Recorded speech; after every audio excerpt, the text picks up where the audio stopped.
SHEILA JELIMO, Women Rep, Nandi County, 2022. Nishikilie nisianguke, Daddy. Ukiniacha nitamezwa na dunia. Achilia kibali chako kwa maisha yangu. Because at this point, it is the point of change. And it is the change we need in our society.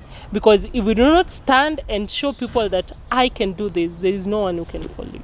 The Lord said, stand up, Paul, and dry up your tears. You must speak the gospel for many long years. Some women, especially those from Nandi County, it's doable, it's achievable. You are great, you are wonderful, you are gifted, you are marvelous. You can do anything that you set your eyes and your heart to. For me, it's just unajua, politics is a calling. Not everyone can do it. You love it. I mean, if I don't, as in nisposikia siasa even a day, I can also get depressed. Wow.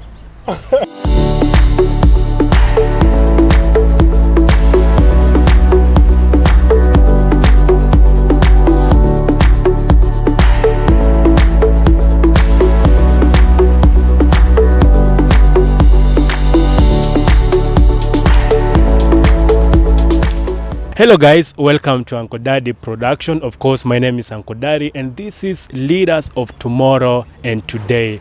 And as usual, today I have an amazing young woman. She has been a leader at Multimedia University. Right now, she's vying for Women Rep Nandi County. I can assure you, you can't meet this. This ANKODADDYPRODUCTION, your #1 digital online content creator. Today I have SHEILA Jelimo. She's vying for Women Rep in Nandi County. Karibu sana SHEILA. Asante sana. Karibu sana ANKODADDYPRODUCTION. Na I want you to look at that camera. Just introduce yourself. Tuambie we ni nani, umetoka wapi, umelelewa wapi, umesomea wapi? Okay. So, my name is SHEILA Jelimo. I'll not talk about my age, but I was born in Nandi County, raised there. I studied there till I completed my primary school. I'm an alumni of Teresia Primary and Sugoi Primary School. After that, I managed kujinyakulia alama kadhaa hivi, and then I secured myself a place in STAREHE Girls Center, where I did my high school. And I can say it's been a journey of leadership. Since I was in class 3, I've been flowing through. Tuseme tu Mungu amekuwa saidi yangu. I've been winning through. And when I got to STAREHE, that is where actually the real leadership began. Okay. Because in STAREHE we are taught how to leave a place better than you found it. We are taught how to be responsible women. We are taught how to balance life, to balance academics, balance leadership, balance the gifts you have, you know, and everything, as in to be an all-rounded woman. So that is where I learned. I started off there. Okay. And I came to campus. Campus, you know, ni time unapewa time ya kukua you. It is a time whereby you're not with your parents, your teachers are not strict. Hapo unajijua. Hapo unajijua. So when I got there, I thought about my life and I was like, I really need to impact. Okay. Because I feel the need to give back to the society, because as I stand here or as I sit here, I'm a product of the society. And the society has invested so much in me, and I cannot just afford to just be so thankless and concentrate on myself. And that's why I always think, and I always feel like I need to give back to the society through my leadership, because I believe my leadership is inborn, and it's visible, and I know that anyone who can experience this leadership or in this Kenya, then it can be a good place to be. And then at the campus now, you went to Multimedia. Yes, I went to Multimedia. I started off as a class rep. I remember I went to for me, I'm a science-oriented person. So nilingia and I went to a male-dominated faculty. So getting there, and we are 12 ladies and the men are 78. And you know, we had to even fight for a class rep position where they could say women cannot lead us. And then I was like, guys, She started as a class rep, but Yeah. right now she's I'm vying headed for for big things. big things. Then the system of leadership changed in campus, and we had to vie for delegate, blah blah blah. It was still the same, the men are many, the women are few, but kinda I managed and I got very good votes. So that is how I pulled through. Getting to my second year, I became a faculty rep. So Okay, even I before was- we continue, look at that camera. Ambia wase wa Nandi County, ambia wase wa... I hope you still have some friends at multimedia. Yes. Tell them to subscribe ANKODADDY Production. They subscribe, they comment, and they share.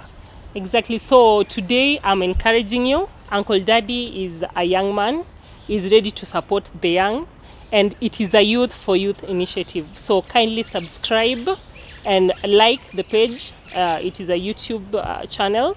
And for the people from multimedia, I think this is the best person to boost your leadership.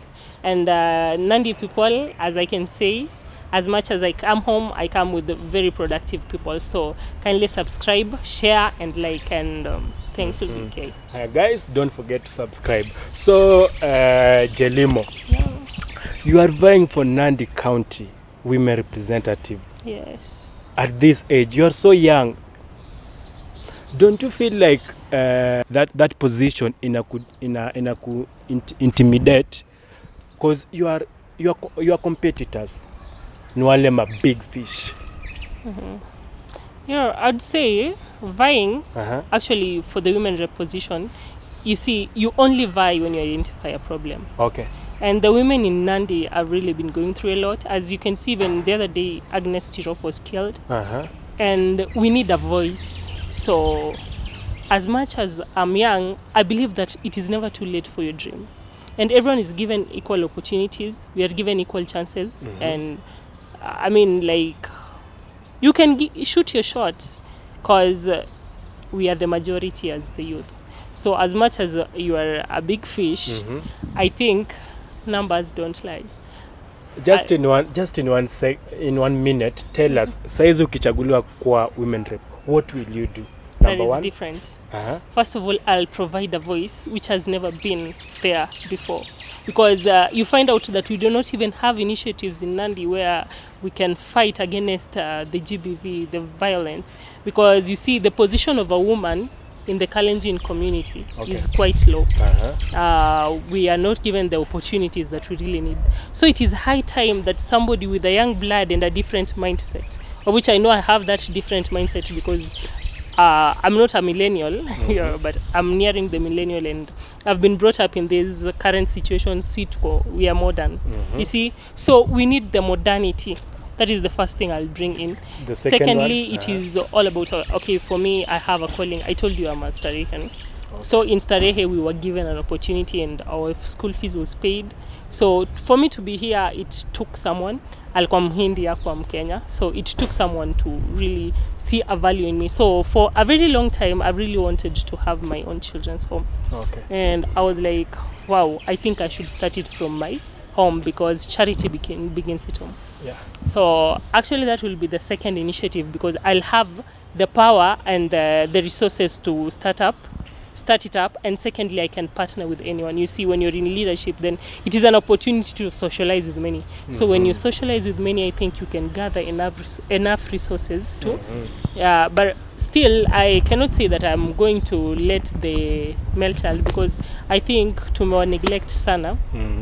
I mean, it is just all about bringing initiatives that can change a society, encouraging men to be in their best, encouraging women to be in their best, and ensuring that pesa zinaingia kwa mifuko za watu, you see? Pesa. And that can only be done through what?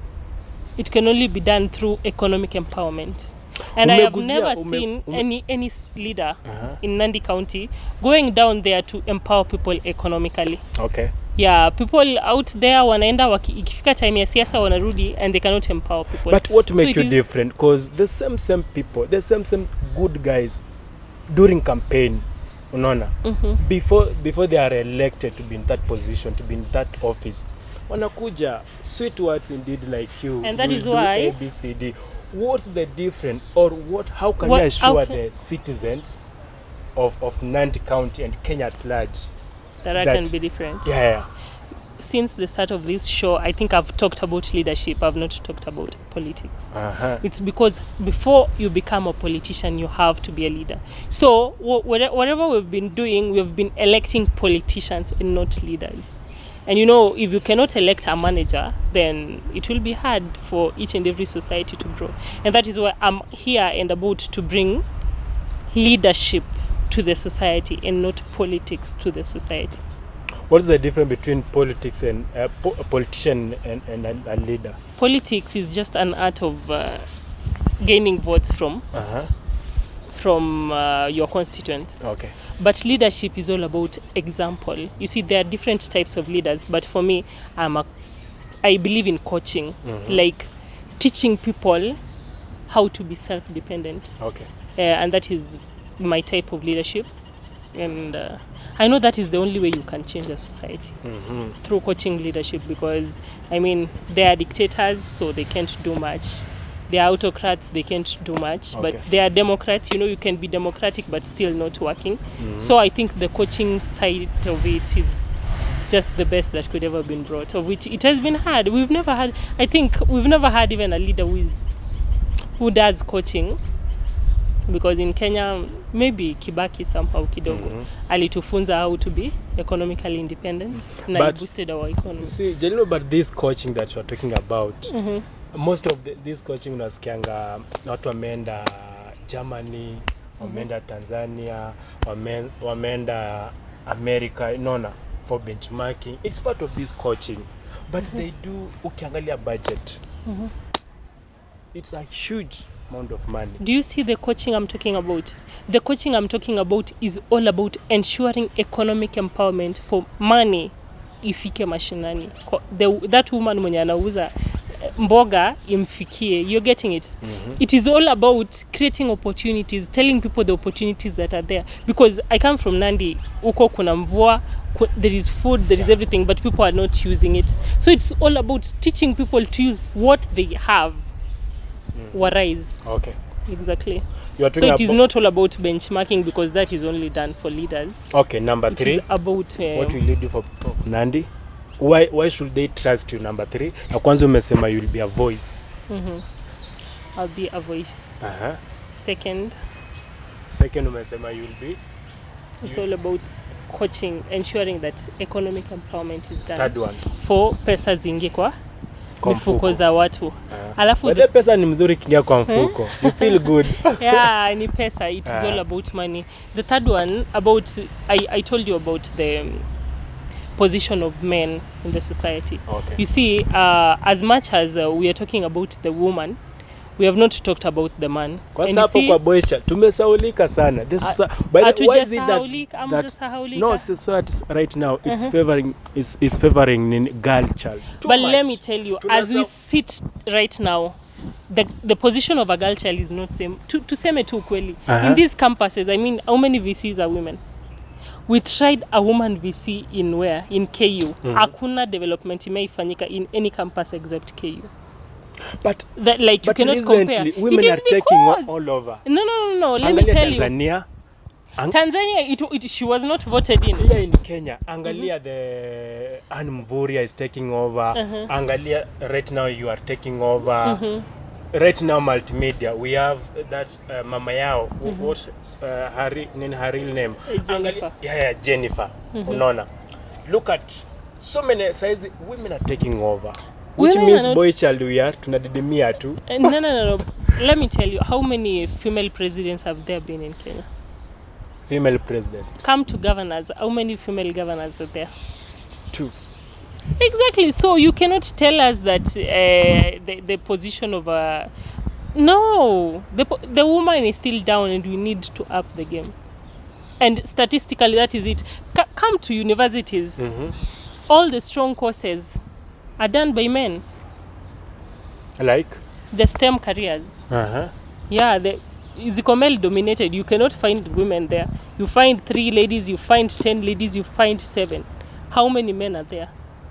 It is because the first thing a society teaches is that a man is better than a woman. Let me take you back. As you are vying for SG, What motivated you? Okay, I felt that there was need to change.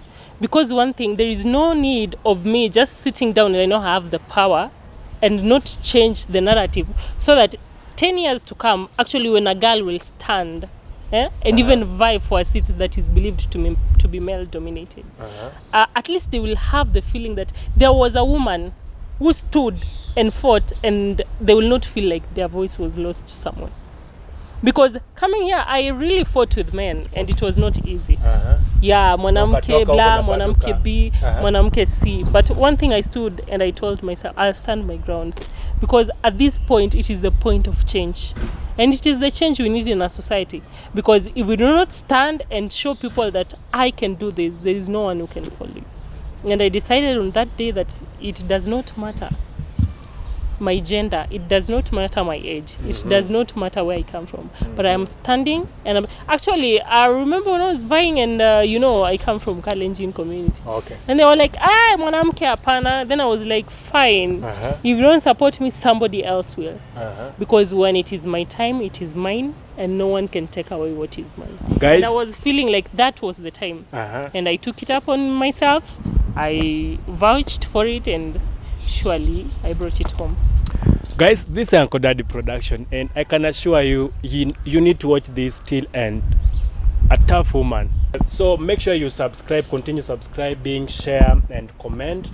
Jelimo. Yes. Back way at the campus. Ni nini hiyo yenye ukufanya when you are leader there, because you had the resources? Nini yenye ukufanya ndio sasa unataka kufanya saa hii in Nandi County? I'd say there is no much that I didn't do. What I would say as a student leader, the administration should at least cooperate with the leaders so that watu wanaweza deliver. Because umejua ukichaguliwa Nandi County bado kutakuwa na administration. Exactly. Yeah. So it is all about how, as in there is a need for the connection so that things can function well. Because you would come up with ideas and the administration is like, nah, these ideas cannot work. And you've paid school fees and you're supposed to utilize the school fees. Alafu unashangaa kwa nini vitu hazifanyiki. So I think it is a high time the administration also, so that if we are growing leaders, let us give them opportunity. And the only way you can give them opportunity is giving them the power to use the resources to the maximum so that they can change the society. Because if it is leadership that starts from campus that will extend. Na hakuna venye I will stand in my home county and say sijui nataka hii na hii, and yet back in campus I was given an opportunity and did not use it. So I think it is a high time the administrations zote wa cooperate na student leaders so that there will be maximum results.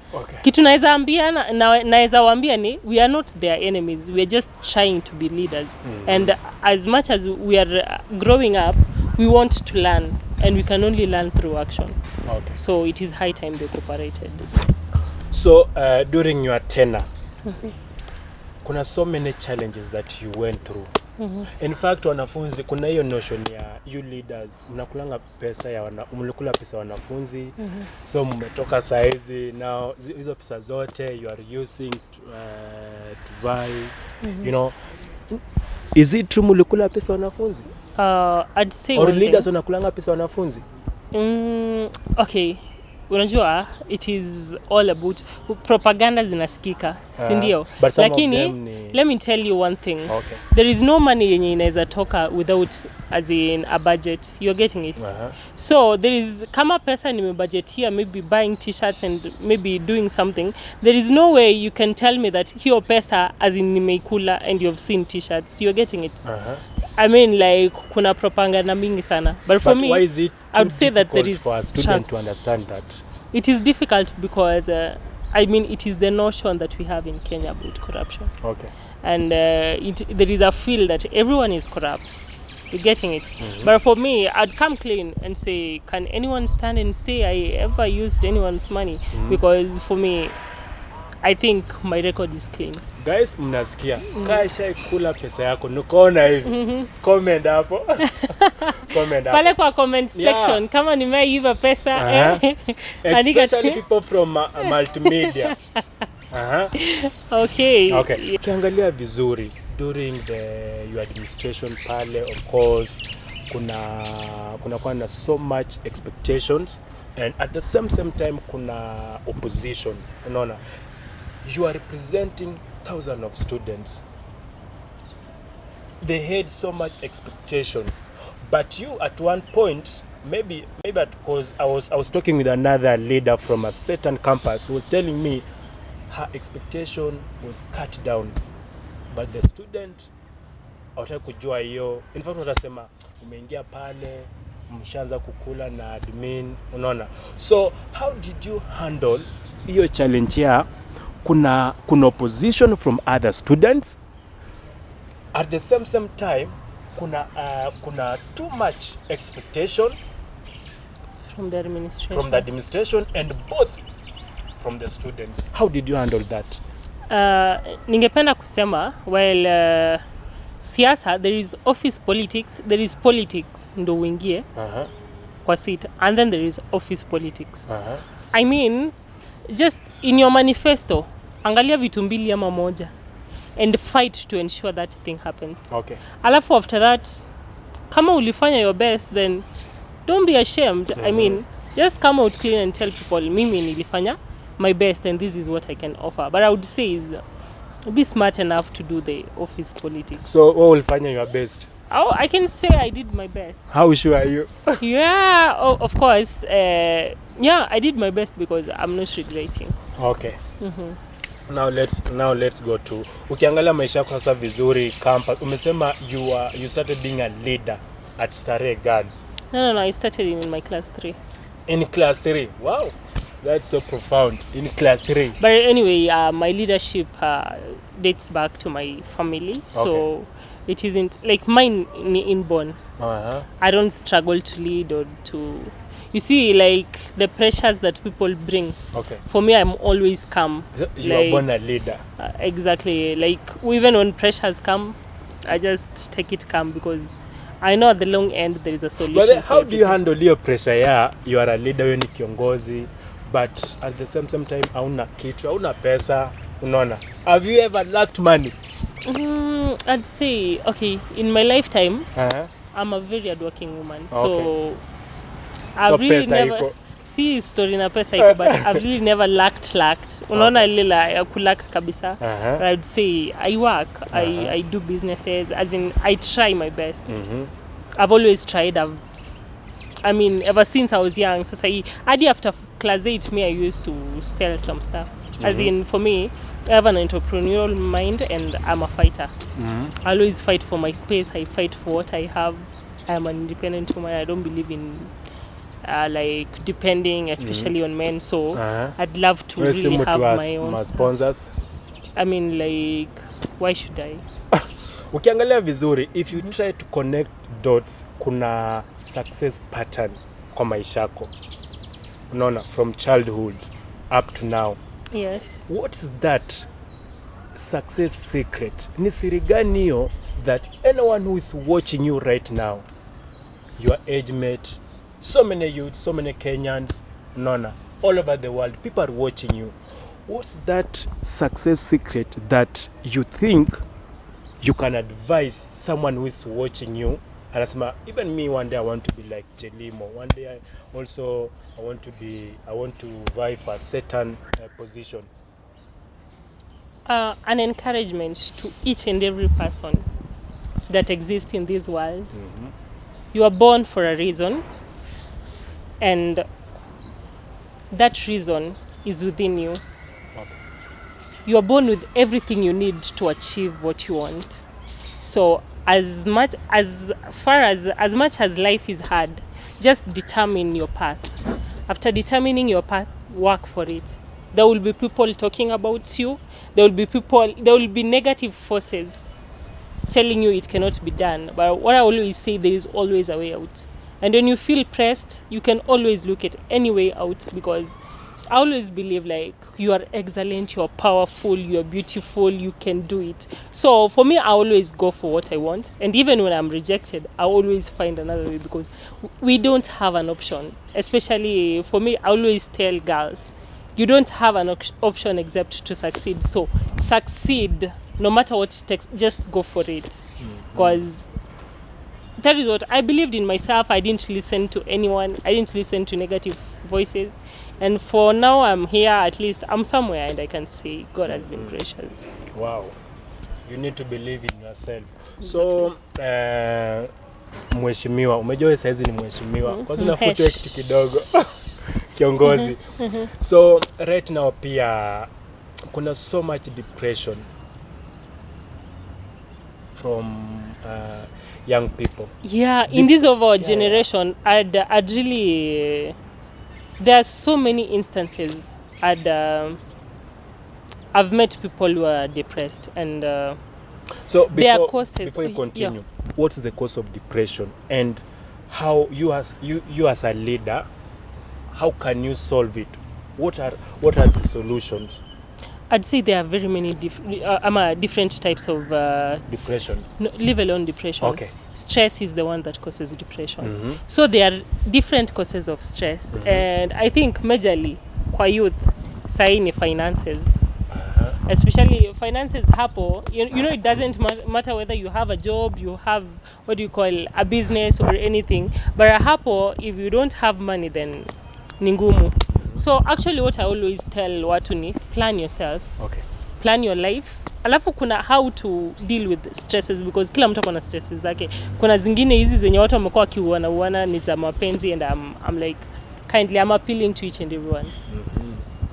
Lower your expectations when it comes to relationships, because there is no love greater than that of your mom.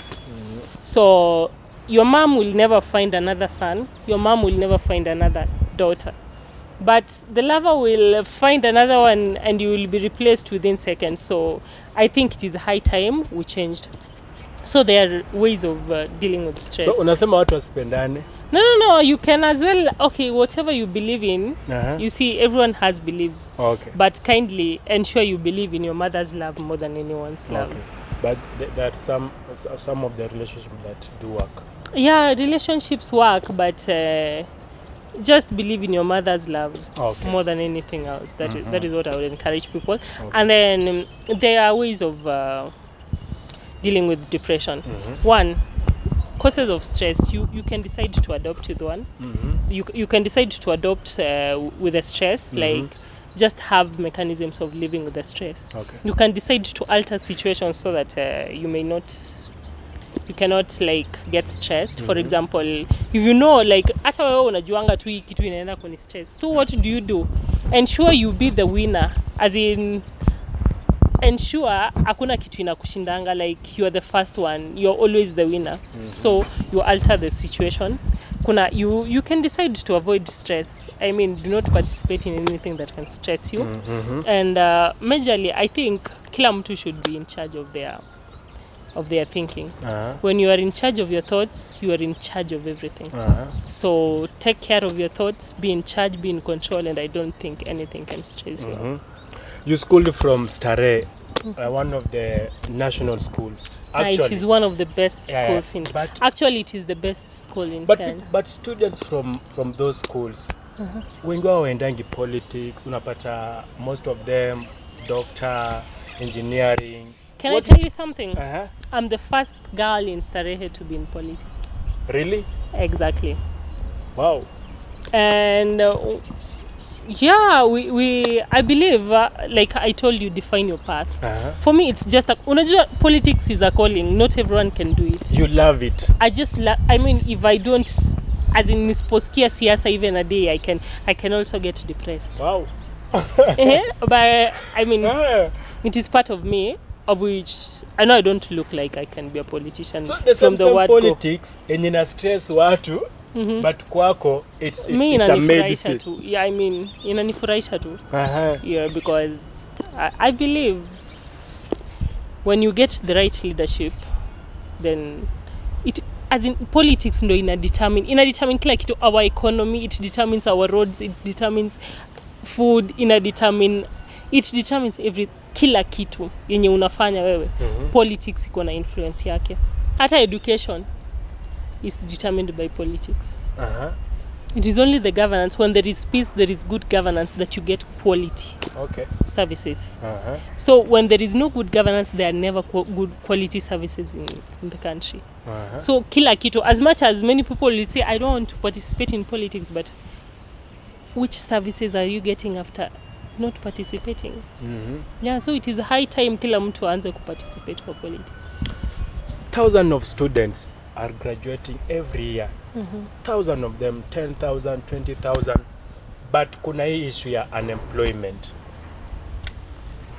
You as a leader, how will you solve hiyo issue ya unemployment? And right now, what do you think that student at the campus pale, that young person, anaweza fanya, what that extra thing anaweza fanya right now? Like umeja saizi most of the students saizi tu ni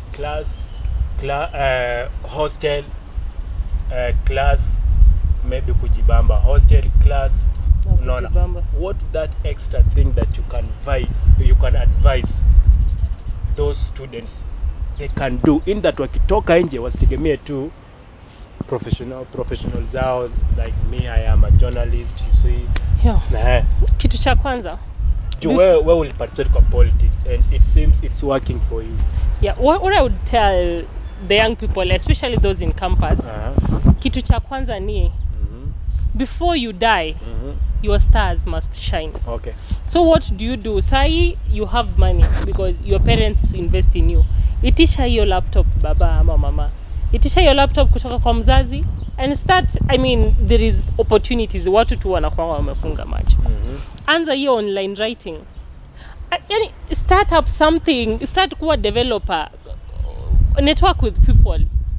I think that is the best thing. As much as we always tell ourselves that hakuna opportunities. Hapa campus kwani tuna survive na nini? People are writing out here and they are surviving, and per script you can find out like per page in 250 shillings. How, if you decide you will be doing one page in 30 minutes, and you just set aside 3 hours in a day, how many? Okay, so it will be 6 times 250. How much is that? It is 200 and some 2,000 and something. That is just a day. In a day. So I think we should just be creative, tuache kulala, and I think things will be okay. As much as umekuja campus, you are very bright. You can, as in, there is a lot of things you can engage in. Kuna hizi teams, you are gifted, you are talented, join them. Mgagana upo wali mkavu. So if you feel like this is my field, join up with people of that field. And there are kuna opportunities mingi sana. Opportunities ziko mob. So hapo kwa opportunity, how can a young man can prepare so that opportunity kikuja atapenya? Identify your path. After identifying your path, you plan. You see, for example, let me tell you, 2022 mimi nilikuwa najua na vibe. Because as in from the word go, after my first year I knew nikijiplan hivi nianze kuanzia hapa niende hapa. So it is all about planning. Because opportunities as you meet somebody who is not prepared. It is only when opportunity meets preparedness that you get success. So I think it is all about planning. Plan and work. How? Look at that camera. How? Okay, how do you plan? First of all, you identify your path. Identify that thing that you do naturally without straining. After identifying that path, associate with people who are in that course. After associating with people who are in that course, look for opportunities, because people are opportunities. Meeting you today, I never know what you can bring on my table. Because I can tell you on just some few days ago, I mean, I have a lot of friends, and they're like, Sheila, you know, for you, when I look at you, you look so innocent. You don't look like you can even do politics. Why can't you come? So you happy? I do you this. Then I'm like, you see, it is an opportunity. Meeting people was an opportunity. So use people to get what you want. You cannot just get what you want without like maximizing everyone that is around you. People are resources. People are everything. So I think that is it. Alafu, all about research. research about your field. Research about everything. And that is what I always tell the youth. Huwezi enda interview bila kuresearch. Huwezi enda politics bila kuresearch. And then find that thing that is so unique. You see, for me, when I was vying in campus, I knew there was no girl who was going for second gen. So I was like, now, yes, I'll be the only woman in the second gen race. And I know they will use my weakness, that mini mwanamke, to bring me down. I will use that same weakness to rise. So not everything that you really have that people think is a weakness is. I can always tell you about strong women. Me personally, like, many people like kind of judge me because I stand for what I believe in. But there are opportunities that I've lost because I stand for what I believed in. But what do I tell myself? Those opportunities are never meant for me, because whatever makes me unique is my superpower. And that thing that makes me unique is the one that will make me what? Successful. Let me tell you, when I was in my primary school, I was nicknamed Martha KARUA. And I was like, what is so unique about this woman? I decided to research about her. And I was like, her personality made her who she is today. And she's a strong woman. Martha KARUA lost election in 2017, but she has never lost relevance. Because one thing, there is that star in her. She lost, I think she lost because she didn't bend to join Jubilee. She just used her knack. And she gave WARUGURU a very rough time. Okay. So still, I always tell myself that as much as there will be people talking about how your personality is, I don't know, people just have to talk. But one thing, just stand for what you believe in, and you will never lose. As we finish, okay guys, continue subscribing and commenting and sharing. And liking. And liking, of course. Exactly. Okay, as we finish, 2022 is coming. UDA or ODM? Apple, tunasema tu, we have to go home. At the long end, we just have to go home. Yeah? So, you have some fear that if you don't go with UDA, you can lose? Of course, you can't go to Nandi and start vying with the ODM. I mean, you will terribly lose. So you mean Hustler Nation? Hustler Nation is rooted in Nandi. It is not even in Nandi, it is rooted in the Rift Valley. Okay. And you just can't. So you are going. So you are using UDA as your ticket. Chamani UDA. Chamani UDA. But si wewe peke yako, kumbuka kuna watu wengine. Hustler Nation. When you don't make it. For nomination, what will you do? Why do you think I will not make it? No. Okay. Let's just now. Things do happen. Yeah, when shit happens. Yeah. When shit happens, I always told you there is a way out. Okay. So I'll figure a way out. I'll cross the bridge when I get there. Okay. Yeah, but I have the faith. I mean, nimekwambia, like, we the youth are the majority. What will be so hard to just radicalize the youth against the old? The old have been leading and they have really led so poorly. And it is time for us to take up the leadership from the people who have been sitting on the seats to people who are so vibrant to work. Because, I mean, mi sidhani mi ni mdogo hivi, niende hapo na nianze kulala. As in, I have where will I channel all this energy to? I need to channel it to somewhere where lazima niende ground, lazima nikuwe na seminar. I mean, like, vitu tu zinani excite because that is who I am. I'm young. I'm energetic. Forget all about these things that people, it has been said about now the deputy president that you are supporting. You personally, why are you supporting the deputy president for presidency? Me personally, why am I supporting it? Okay, actually you're making conclusions. Because at the first place, I've only talked about UDA, I've not talked about the deputy president. Okay, who are you supporting for president? Who are you supporting?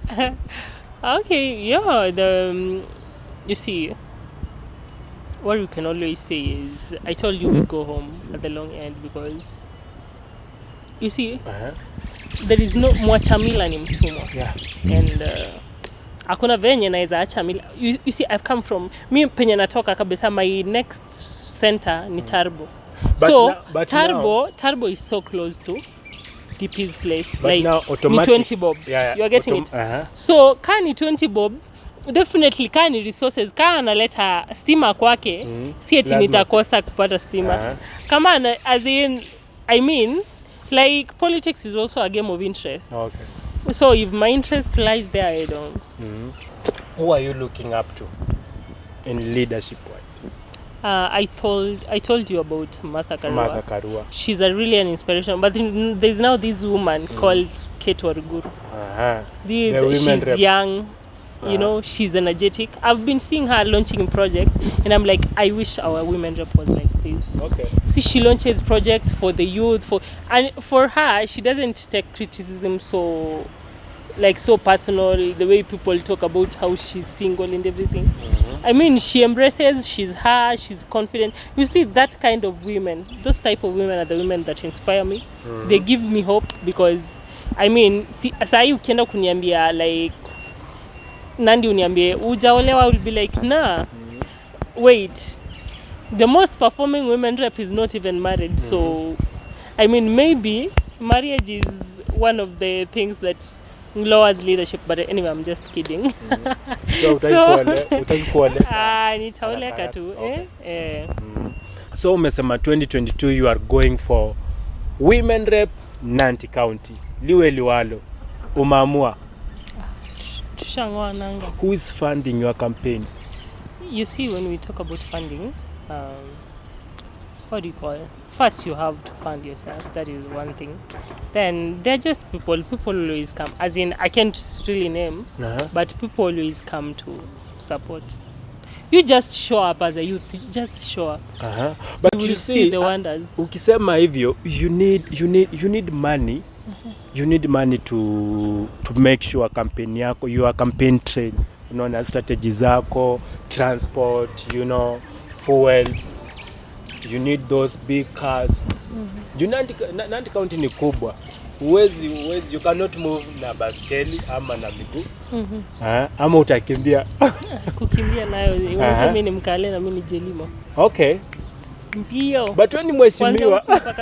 But anyway. What was I saying? Yeah, let me tell you, just show up. Of course, definitely, family will come. Let me tell you, things just happen. Like, when you show up, they always happen. They always do. Okay. Personally, for me, I didn't know with school in high school.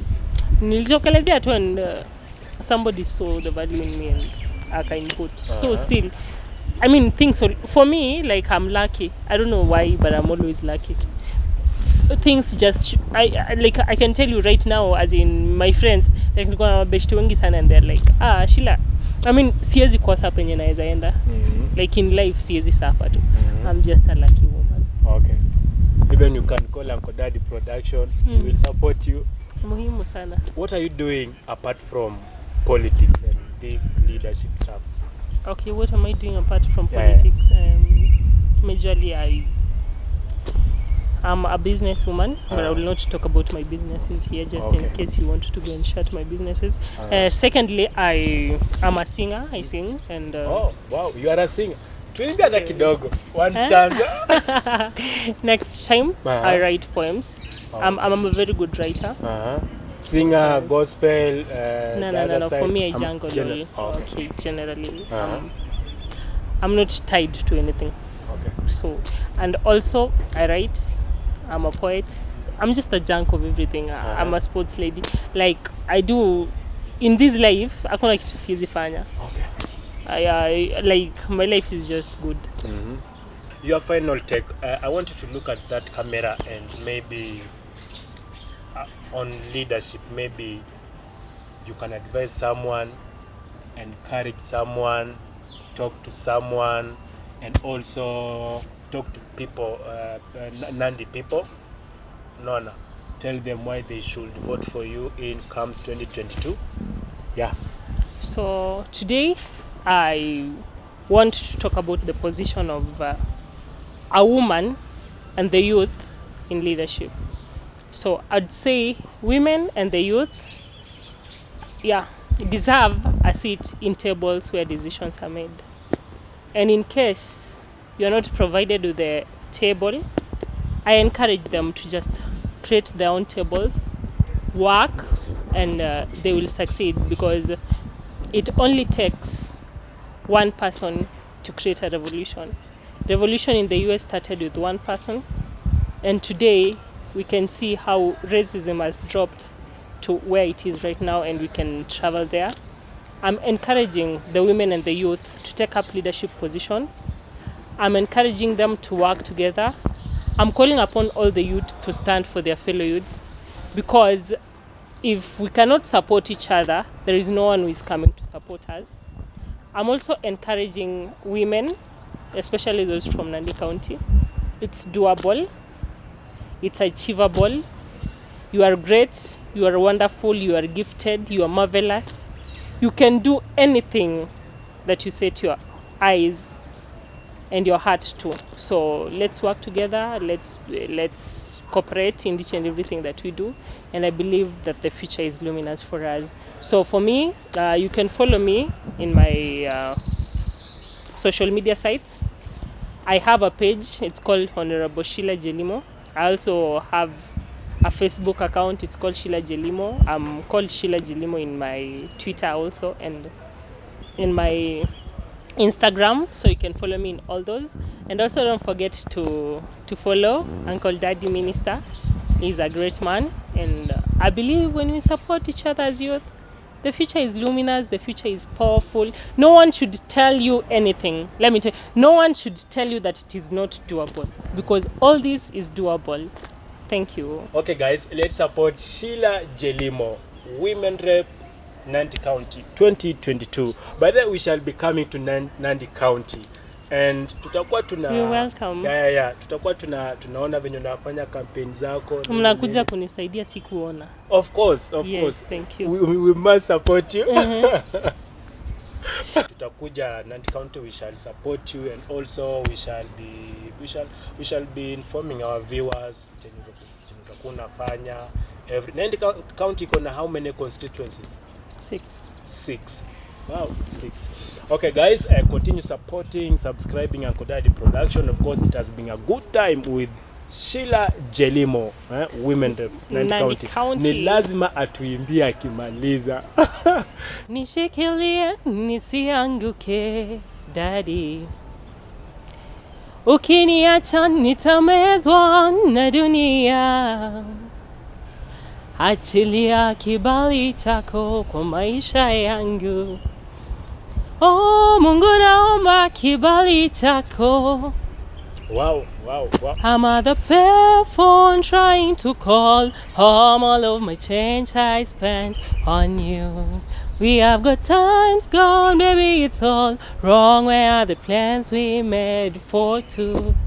If happy ever after did exist, I'd still be holding you like this.